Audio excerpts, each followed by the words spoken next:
I'm going to show you how to make a cross halving joint. Two pieces of wood with a similar joint cut in them that fit together to form a cross. It's a common and fairly simple joint. The tools we will need are the following: a pencil, that's an HB with a sharp point, a ruler, a tri-square and a marking gauge for marking out, and a marking knife, a tenon saw, and a bench hook for sawing. We'll also need a chisel and a mallet. The first task is to mark out, and it's obvious that we'll need to find out the width of the wood in order to mark the joint the correct width. As both parts of the joint are the same, it's a good idea to mark them out together so that they're in the same position. So in this case, I'll put both my pieces of wood together and place them in the vise and do the marking out on the edge of the wood. I need to know the thickness of the wood in order to mark how wide the joint should be. And my wood is 19 millimeters thick.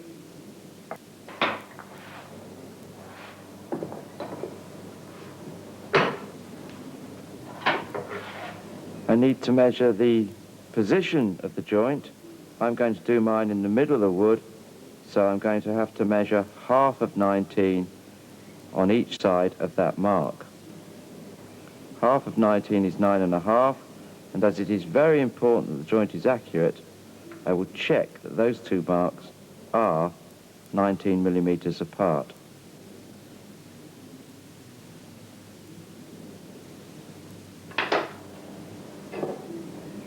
Then take the tri-square and place it against the edge of the wood and slide it along until the top of the blade is on the first pencil mark, and join a line across the edges of both pieces of wood. Repeat for the second mark. Once again, it's a good idea to check at this stage that the joint is the correct width, 19 millimeters. I can now remove the wood from the vise, and I need to extend the lines across the face of the wood in order to mark out the rest of the joint.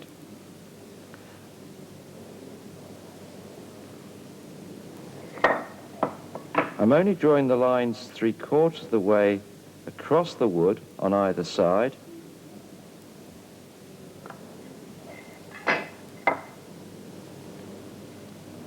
It's important that the lines line up at the corner.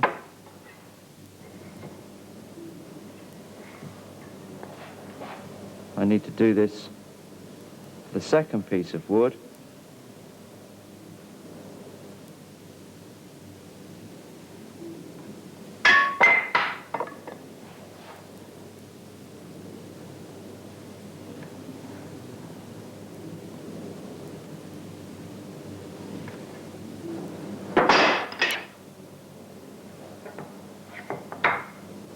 Next, I have to mark the depth of the joint, and that is, of course, halfway across the wood.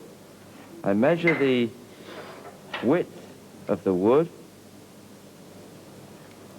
which is 45 millimeters, and half of 45 is 22.5 millimeters. I'll need a marking gauge set to 22.5, loosen the stock and move it to the position. Tighten again and check. By tapping it on the bench, I can jog the stock so that the point or spur of the marking gauge is in the right position.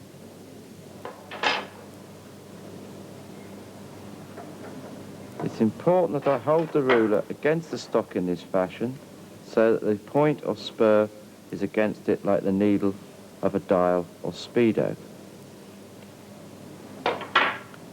further check that I've set it accurately is to make a mark with the point from one edge of the wood, and then to turn the wood round and see if the point goes into the same mark. If it does, it means I've positioned it exactly half the width of the wood. Working from the side of the wood where I've marked the joint, I'm going to make a marking gauge line between the two pencil lines and a little beyond. When I use the marking gauge, the stock must be touching the edge of the wood and the spur or point must be trailing.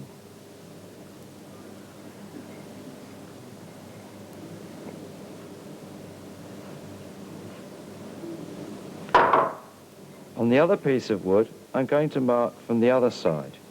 Now that may sound strange, but if I have the marking gauge set in accurately, I will at least be the same distance from the top edge of the finished joint. So I'm now going to mark from the side without the lines, and I'm going to repeat with the marking gauge stock against the edge of the wood and with the spur or point trailing.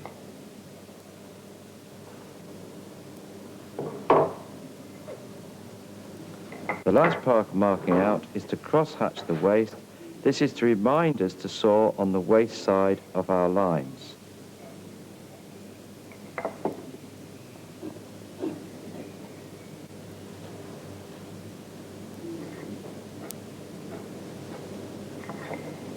Now for sawing the joints, we could either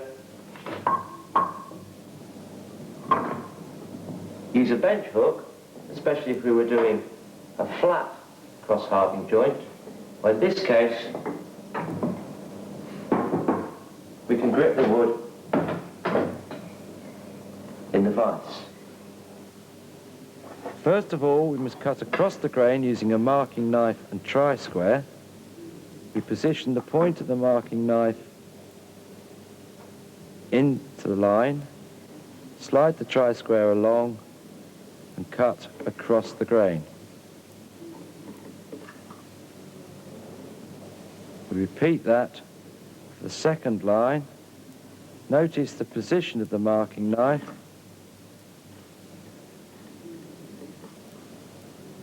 It's upright in both directions, and we use the point. We now need to saw, and on this joint I'm going to use a dovetail saw, which is a type of back saw. You could use a slightly bigger back saw, which is called a tenon saw. It's important that we saw on the waist side of the line. The saw blade must saw half of the pencil line away and leave half of the pencil line on the wood. Now, accurate sawing is important in the sort of joint where one piece of wood must fit into another piece of wood. If I saw along the line, then it will be too wide when I've finished. And if I saw inside the line, then the joint will not fit together. With the blade against the end of my thumb, I start sawing on the corner furthest away.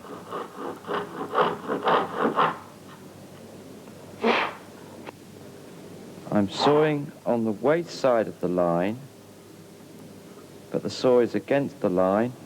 My wrist is straight, there's a straight line along the saw on my arm. Once the saw is started, then I begin to level the saw,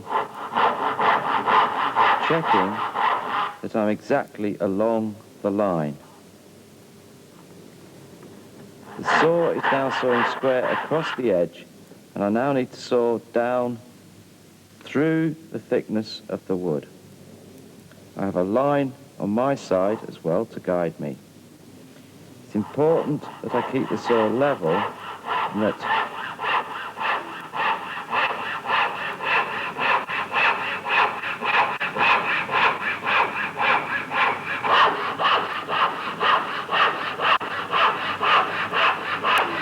I follow the line across the wood down to the marking gauge lines.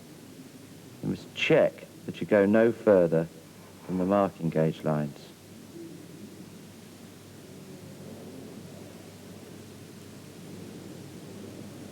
I can repeat this with the second saw cut. This time I'm on the other side of the line, still in the waste wood. Once again, starting at the corner, follow the line across the wood, and then follow the line down,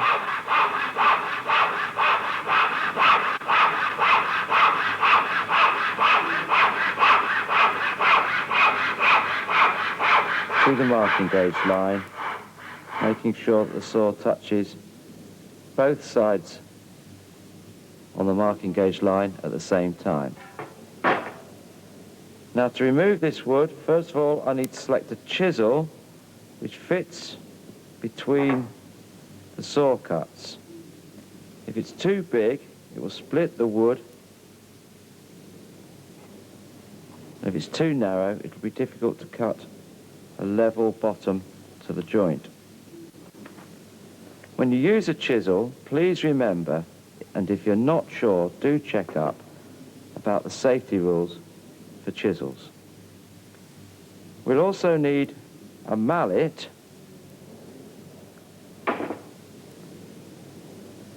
and we're going to chop the waste away. There's a likelihood on this piece of wood that the lump of waste will break away as a whole.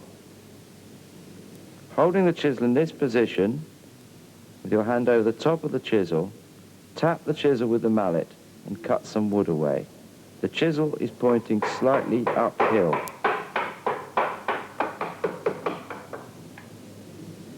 And I'm cutting about 5 millimeters of wood away at a time.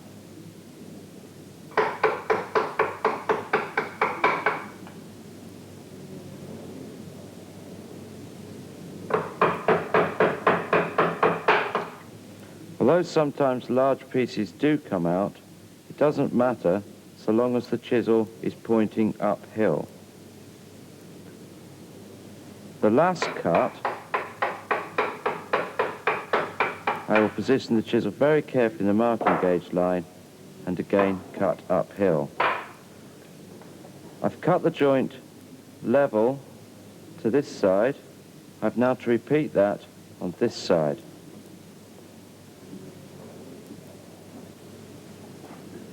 Placing the chisel very accurately, I can remove the last bit of the waste and then into the marking gauge line to complete the chiseling. I now need to hand pare the bottom of the joint level.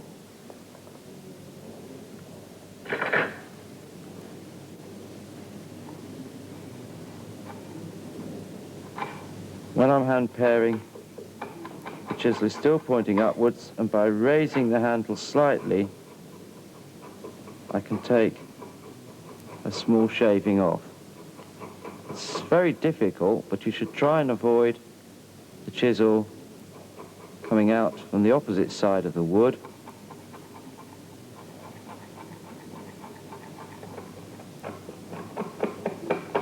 If while you're paring you get these things that I call whiskers, it means either that you've not sawn far enough or that you're chiseling below your saw lines.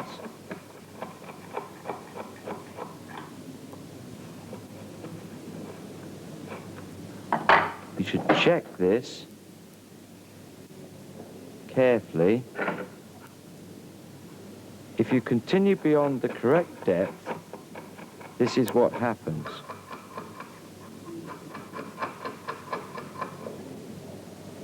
It is one of the most common faults.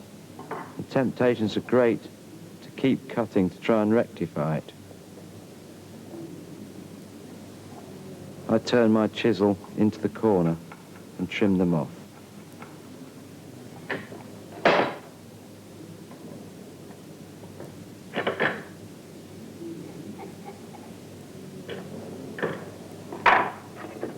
Check the joint with a tri-square in both directions, and if it is satisfactory, that half is finished. We now have to repeat that on the other piece of wood. The two pieces then fit together to form the completed cross-halving joint.